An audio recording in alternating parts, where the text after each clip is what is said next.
firman Tuhan yang kita dengar setiap minggu di gereja, yang kita dengar mungkin lewat YouTube di rumah, tidak bertumbuh dalam hidup kita karena tipu daya kekayaan, tipu daya duniawi.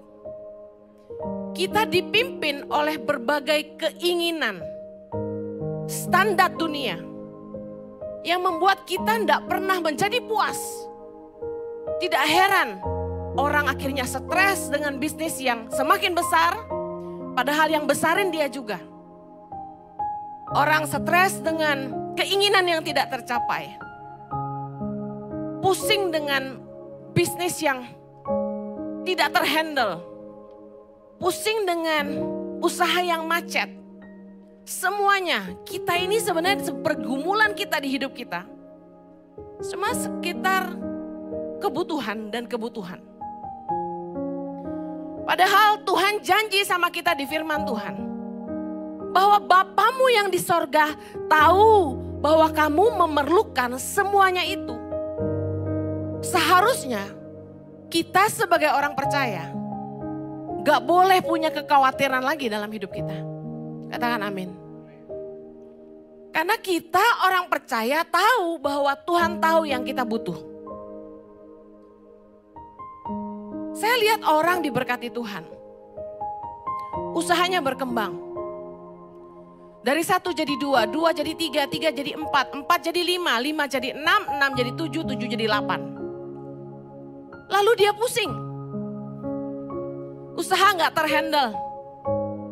Kalau dulu sering ke gereja, minta didoakan.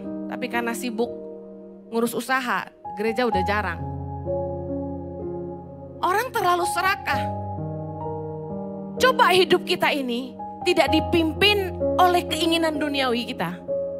Sebenarnya Tuhan itu menyediakan jauh lebih dari cukup.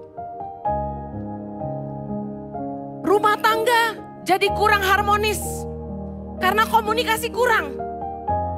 Kita sama-sama sibuk. Saya tulis di Instagram 2 hari lalu. Atau kemarin saya lupa.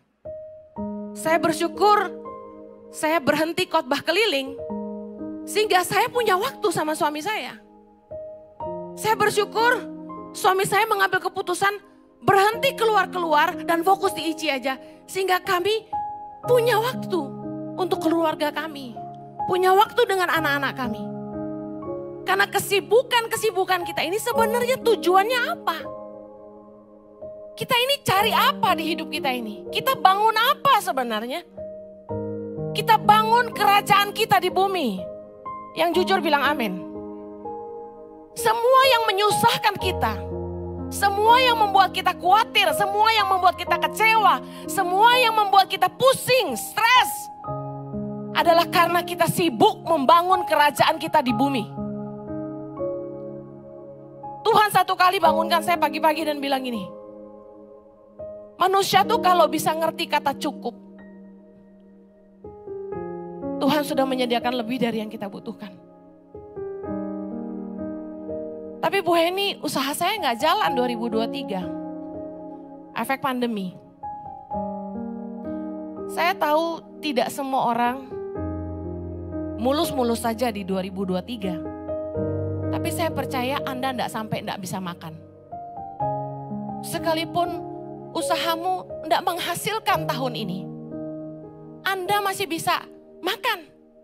Anda masih punya atap di atas kepala Anda. Dan Anda masih bisa menyekolahkan anak-anak. Tidak ada yang sampai Tuhan biarkan terpuruk.